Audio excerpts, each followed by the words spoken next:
What's up, people? Welcome to another episode of Soul Food Sundays.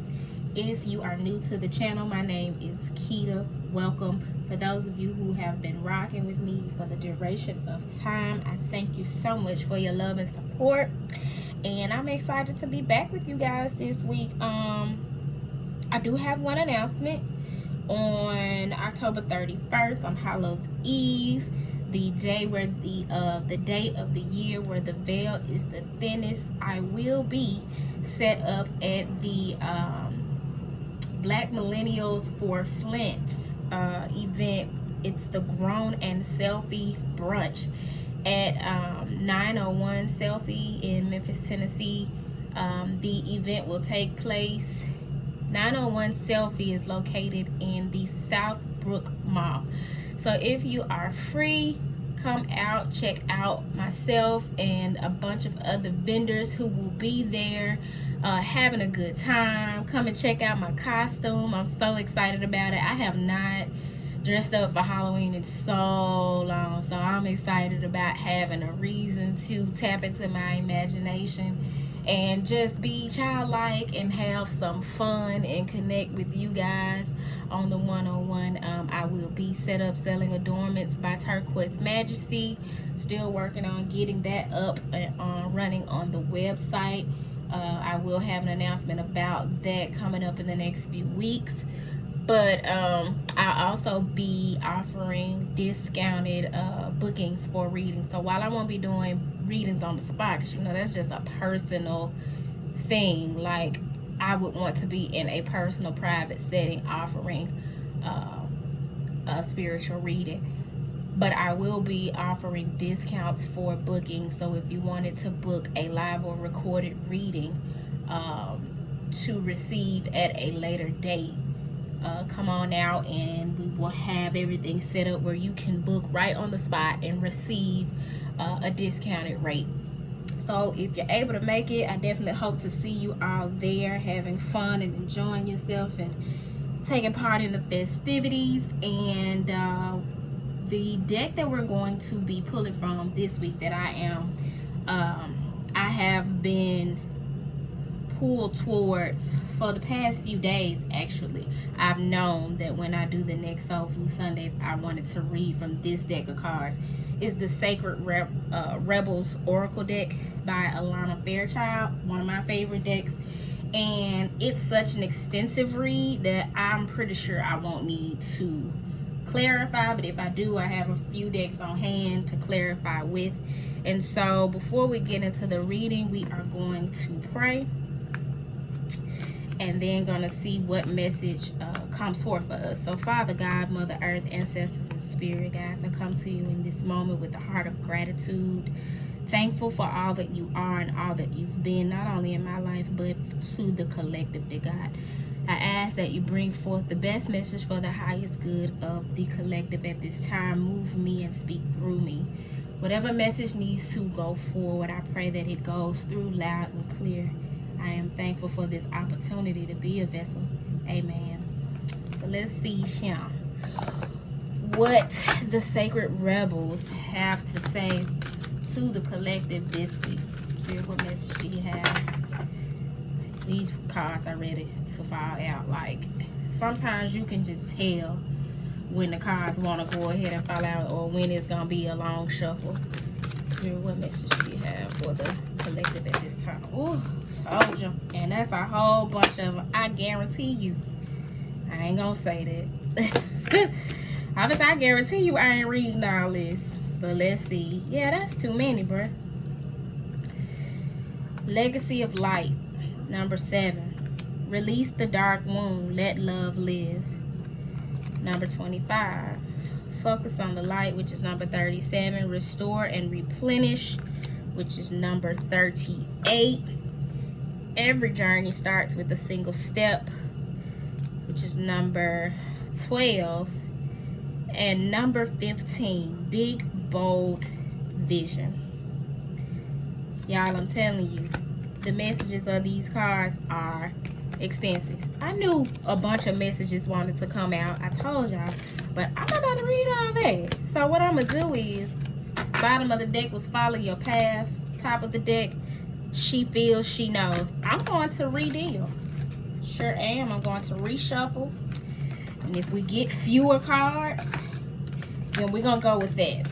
No matter how many it is, as long as it ain't that many. I'm just not trying to do a 2-hour long reading. Those take forever to upload, Spirit. Y'all know what's up. Spirit, what message do you have for the collective at this time? I would not be surprised if some of those same cards fall out again. What message do you have for the collective at this time, Spirit? Whoa. It was about to happen again. Okay. All right. We can roll with that. That looked like 3. Bam. Ha. Same cards. Same. Focus on the light, number 37, which breaks down to a 10. That's a new beginning, an ending and a beginning. Number 25, release the dark wound and let love live, which breaks down to a 7. That's a spiritual message. That's a message especially about your spiritual journey. And number 38, restore and replenish. 38 breaking down to the number 11, which is a master number. Walking through a new portal, a new chapter in our lives. And because that's what's going on, we need to take time out to restore and replenish. Because we don't know what's coming up for us. We don't know what lies ahead. So what we're being told to do is focus on the light. Release the dark wound. Look ahead at the light, not behind you, at the things that have wounded you that are now in the darkness. They are behind you. They are in the unseen. That's the past. Let the past go. And let love live. Stop holding on to past wounds. Take time out now to restore and replenish yourself, to heal those wounds so that you can move forward, so you can focus on the light and see it clearer. Because for a lot of us, we are letting things that have happened to us in the past hinder us and keep us from being able to focus on the light, focus on what is nurturing and bright and fun and positive about what is right in our face, what is right in front of us. We can't focus on that because we're too focused on the dark wound. That's why we're being told to release the dark wound, focus on the light, and let love live. And we're also being told to restore and replenish. So that's a lot of action items in this reading. Very clear cut. I am going to see what's at the top of the deck and what's at the bottom. The card at the top of the deck, Pandora's gift. God has something in store for you. But until you do these action items, you won't know or experience the fullness of what that is.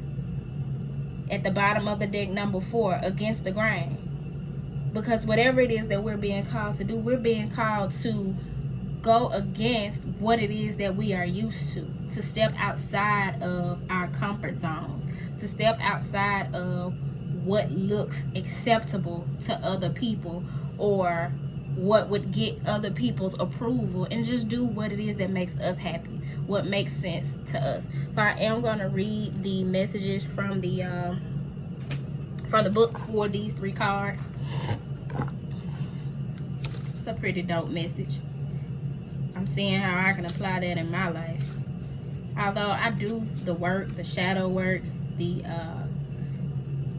self-reflection to kind of look into how some things from my past may be showing up to be released, so that they don't hinder me from enjoying what it is that God is trying to bless me with, or that I'm already being blessed with and not showing the full level of gratitude for, because I'm hung up on something that happened in the past. I do intentionally do that, but we can always stand to improve and kind of kick our efforts up a notch. I know just yesterday, I could not get out of bed. I don't think I got out of bed till like 11:30 or 12. I just felt so tired. You know what I'm saying? Like there was nothing I wanted to get up and do. I wasn't depressed or anything, but I definitely felt like my body needed to restore and replenish. And I was looking just like homegirl here, balled up in the fetal position, being nurtured and getting some rest. I had to recharge my battery. It don't take much to make my battery go down, especially energetically. But it says here for number 37, focus on light. A tremendous force of light is gathering around you. It's attracted to the purity of your intention to create from your heart. As your intention grows, so does the light. As the light grows, so does your intention. Magic wants to happen for you now. The synchronicity, perfect timing, opportunities, and information that are needed will seem to be drawn right to your door. You may start to feel as if you cannot walk outside without stumbling into something helpful, wonderful, and inspiring. I don't know if you guys remember, but there was a Soul Food Sundays. It may have been 2 weeks ago. It would have had to be 2 weeks ago because I didn't pull cards for last week's Soul Food Sunday. So 2 or 3 weeks ago, I'm going to figure out which one it was and put a card on the screen. We talked about wonders, about God's wonders showing up for us more increasingly. And now this message here, focus on the light, is telling us that that's exactly what is happening. And we're getting closer and closer to a time where we'll start to see miraculous things and synchronicity start to happen in our lives. You may be startled at this interplay of light with your heart evokes many new successes and attracts an abundance of opportunities your way. You may need to adjust as the field of life grows stronger and its effect becomes more palpable. It may bring rather dramatic improvements in your world. You may be uncomfortable or feel out of your depth with these changes. I told you, we're being asked to step outside of our comfort zones. That card at the bottom of the deck was against the grain. Now let me find where I left off. Oh, this will be understandable, but it would be a shame for you to hold on to that resistance for anything more than a brief moment. Any resistance or fear will inhibit the continuing free flow of the light that it can manifest its beauty through you in the physical world where it is needed. It is best to stay focused on your pure heart and intentions. Just allow all else to happen of its own accord without making it mean anything too personal. Simply let it be the workings of the great light of love flowing through a pure heart and touching the world. Even if the light that is drawn to you and flows through you has some dazzling effects, you don't have to get caught up in it. Doing so may start you worrying that you're unworthy or that you are unable to keep up. This worry will constrict possibilities rather than allowing the free flow of the light. You have permission simply to be appreciative of the light and to enjoy it as you continue to focus on what really matters, the pure intention of your heart and your desire to create. If you're not sure what this means or how it would look on a practical level, consider this example. A service-oriented business becomes very successful financially and gains considerable commercial power, which can be used to help promote its message or assist other organizations in gaining exposure to the public. Of course, that power could be used in less pure ways, such as boosting personal ego rather than promoting the agenda of the heart. Power games and politics may start erupting as the people grab for their share, and suddenly the purity of the project begins to crumble. That is so true. A lot of times we start out as individuals with good intentions for the work that we do, for the projects that we invest in, for the people that we invest in, and then somewhere along the way the ego starts to steer us in the wrong direction, and our intention for what we do becomes something that is more externally validated, and we have to be very, very mindful of that, because it is at that point when what it is that we initially set out to do begins to crumble, as it says here. Sometimes success can be like a powerful mirror and a shining searchlight as it shows up what was already within someone or a group of people. Under the spotlight of success, it is more intense, amplified, and obvious. This can give us an opportunity to sow the seeds of our own destruction or to work on what arises from a heart-centered perspective to create a firmer foundation that supports even greater attainment. How would that work in this example? By returning attention to the heart of why the business was started in the first place. It is wise to maintain focus on the pure original motivation for the work, rather than shifting course to focus on money or influence. The latter are not bad per se, but they are a rather different vibration, focused on personal gain rather than heart-centered contribution. When focus shifts from the heart, the underlying energy of any creative project can become contaminated with lower vibrational forces such as fear, which is behind greed, for example. If this is not rectified, that business or creative project will begin to change. It will lose the luster of its original purpose that made it so attractive and magnetic to the light. Its continued ability to grow as a light in the world is diminished. It may end up becoming just another corporate machine, successful according to more conventional measures, or not. The genuine heart-centered success that creates a win-win field of energy for all involved can only be attained, nurtured, and expanded when those creating the project or business remain focused on the purity of their own original intentions. This oracle brings an assurance of success of the highest order, not just commercially, but from the heart. It will manifest as a highly valuable offering to the world. This applies to a project, endeavor, or organization in which you are involved. Your heart will help you realize which group or project it applies to. It may be more than one. However, you must stay focused. Enjoy the glittering lights of success, but don't be distracted by them. Stay on point with what you want to create and why. Stay true to yourself. Man, I swear, when you're reading this much, your mouth get dry as the Sahara. This oracle also brings another message. Don't be distracted by other paths around you at this time, or as you are too close to succeeding on the one you are on now. Diluting your energies in the pursuit of too much will slow down your success, and the world needs your light to shine sooner rather than later.